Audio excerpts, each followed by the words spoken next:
नीतीश कुमार मुख्यमंत्री हैं रहेंगे तो बार बार हम बोल चुके हैं और फाइनल है, नीतीश जी मुख्यमंत्री बनेंगे। नमस्कार, पॉलिटिक्स में आप सबों का स्वागत है। और आज हम पॉलिटिक्स में बिहार के लगातार बदलते रहे पॉलिटिक्स की चर्चा कर रहे हैं।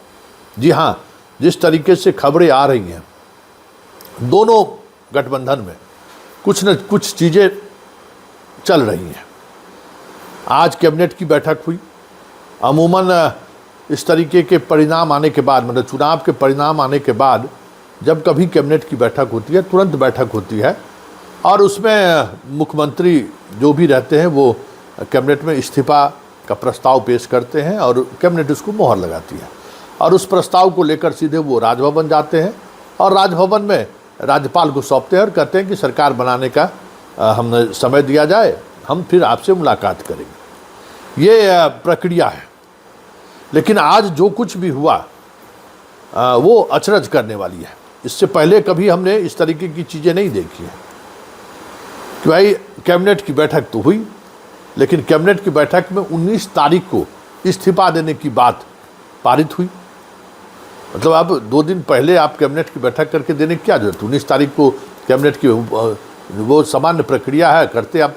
लेकिन आज ही कैबिनेट की बैठक हुई और 19 को इस्तीफा देने की बात हुई और 19 को फिर बाकी जो सरकार गठन या बाकी प्रक्रिया की बात, इस्तीफे की बात होगी। तो पहले 2 दिन पहले जाके राजभवन को इससे संबंधित पत्र देने का मतलब क्या है?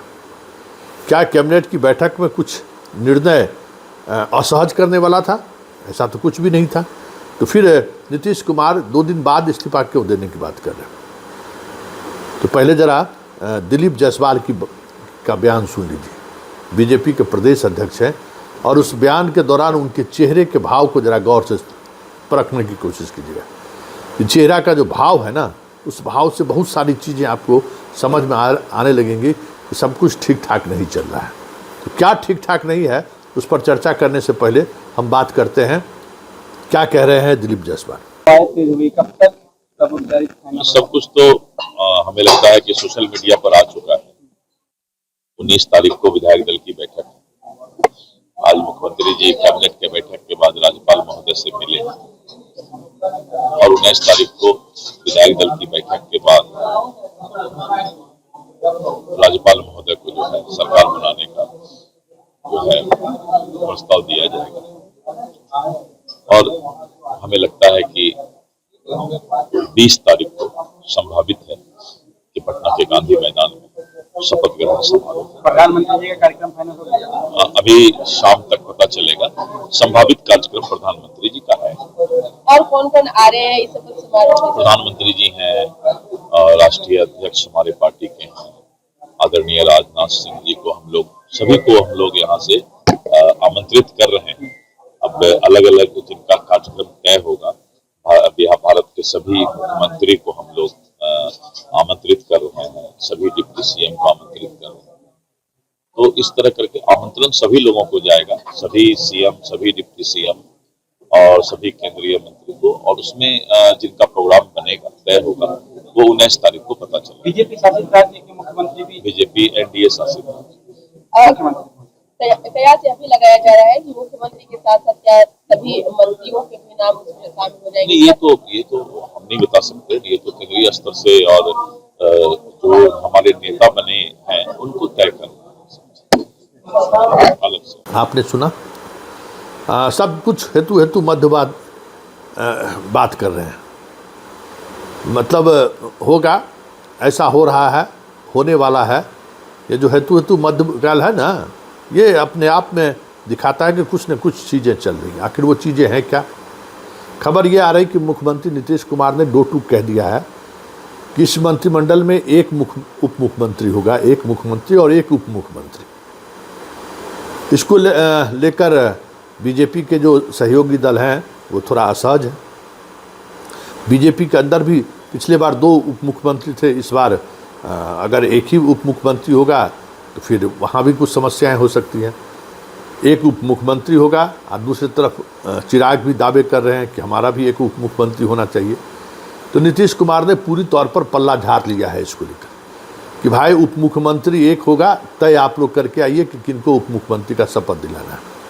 तो ये जो 2 दिनों का जो समय लिया गया है, कहीं न कहीं इस बार नीतीश कुमार पूरी तौर पर, मतलब थोड़ा भी बाएं दाएं नहीं, पहले वाली स्थिति नहीं है कि 43 है तो आप 16 मंत्री बन जाइए, 17 मंत्री बन जाइए। मंत्री का जो कोटा निर्धारित होगा वो तय होगा और उप मुख्यमंत्री एक से ज़्यादा नहीं होगा। अगर इसमें कोई समस्याएं हैं तो आपका गठबंधन है, आप उसको तय करिए। तो ये सारी चीज़ें चलनी शुरू हो गई है। इसलिए दिलीप जायसवाल 20 तारीख को हो सकता है, सोशल मीडिया पर चल रहा है, प्रधानमंत्री आ सकते हैं, जेपी नड्डा आ सकते हैं, राजनाथ सिंह आ सकते हैं। आज शाम तक कुछ स्पष्ट होगा। तो जो दिल्ली से खबर आ रही है वो खबर यही है कि मंत्रिमंडल के गठन को लेकर अब दिल्ली अंतिम निर्णय लेगा। नीतीश कुमार ने जिस तरीके से टिकट वितरण के दौरान अपनी राय स्पष्टता के साथ रख दिया था कि भाई हमें 101 सीट है तो हम अपने अनुसार 101 सीट तय करेंगे, बाकी आपको जिसको जो करना है वो आपको तय करना है। तो लगता है इस बार मंत्रिमंडल विस्तार को लेकर नहीं, मंत्रिमंडल गठन को लेकर जो कुछ भी निर्णय होगा उस निर्णय से पहले नीतीश कुमार ने कुछ बातें अपनी उन्होंने शर्त रख दी है। इस बार जो भी होगा शर्त के अनुसार होगा। ये नहीं कि सामने वाले के पास इतना बहुमत नहीं है, इतना विधायक नहीं है कि काका जी जो है सो पलटी मार दें। इस खुशफहमी में नहीं रहे बीजेपी या एनडीए। हमने जो शर्त रखा है उस शर्त पर सरकार का गठन होगा। 24 घंटे का समय आप लीजिए, उस पर मनन कीजिए, मंथन कीजिए। उप मुख्यमंत्री होगा तो सिर्फ एक ही होगा। अब इस पर बीजेपी किस तरीके से तैयार होती है, चिराग पासवान को वो कैसे बनाते हैं, मांझी को कौन सा मंत्रालय चाहिए, उपेंद्र कुशवाहा को कौन सा मंत्रालय चाहिए, ये सारी चीज़ें ऐसी हैं जो अब बीजेपी को तय करना है। नीतीश कुमार ने हाथ खड़ा कर दिया कि भाई हमारे और आपके बीच जो मंत्रालय है उस मंत्रालय को लेकर चर्चा कर लीजिए। वो मंत्रालय की जिम्मेवारी मेरी रहेगी और आप उसके बाद अपने हिस्से के मंत्रालय में किसको क्या दीजिएगा वो आप तय कीजिए, वो हमारी जिम्मेवारी नहीं है। हम भले मंत्रिमंडल के हेड ऑफ इंस्टीट्यूशन मतलब हम मुख्यमंत्री हैं, लेकिन उसमें हमारी कोई सहभागिता या भूमिका नहीं रहेगी। इसका मतलब है कि नीतीश कुमार 2020 से 25 के दौरान जो शासन चला है उसको लेकर सहज नहीं थे। ये तो बार बार कई मौके पर देखने को मिला। इसलिए इस बार कोई असहजता को लेकर शपथ ग्रहण में वो नहीं जाएंगे। अब देखना दिलचस्प होगा कि विजय सिन्हा जाते हैं कि सम्राट चौधरी जाते हैं, कौन जाएंगे ये देखने वाली बात होगी। कौन रामकृपाल उप मुख्यमंत्री बनते हैं या क्या होगा, या रूढ़ी को दिल्ली से बुलाया जाता है। कई तरह की चर्चाएं हैं। मतलब उन तमाम चर्चाओं की वजह से ही कहीं न कहीं कैबिनेट की बैठक के बावजूद भी 48 घंटे तक के लिए इस्तीफा को टाल दिया गया है।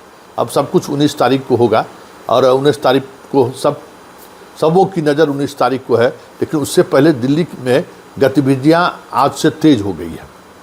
नीतीश कुमार के 2 टूक संदेशा के बाद अब बीजेपी उन चीज़ों पर मंथन करना शुरू कर दिया कि कैसे लोगों को मंत्री बनाया जाए।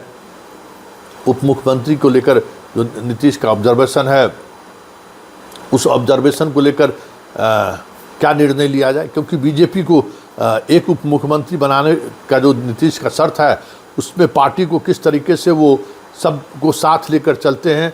वो मोदी वाले तो लीडरशिप तो है नहीं कि मोदी हैं तो उनकी बातों को सब लोग मानते थे। यहाँ तो वो सवाल ही नहीं है। न विजय सिन्हा की बात सम्राट चौधरी मानते हैं, न सम्राट चौधरी की बात विजय सिन्हा मानते हैं। तो ऐसी ही एक मैया ना 2 तलवार यहाँ हैं ही। बाकी लोग भी, कई लोगों की इस बार दावेदारी है। तो ये देखना दिलचस्प होगा कि नीतीश के इस फैसले के बाद केंद्र मतलब बीजेपी का केंद्रीय नेतृत्व इस मामले को किस तरीके से सुलझाती है वह देखना दिलचस्प होगा।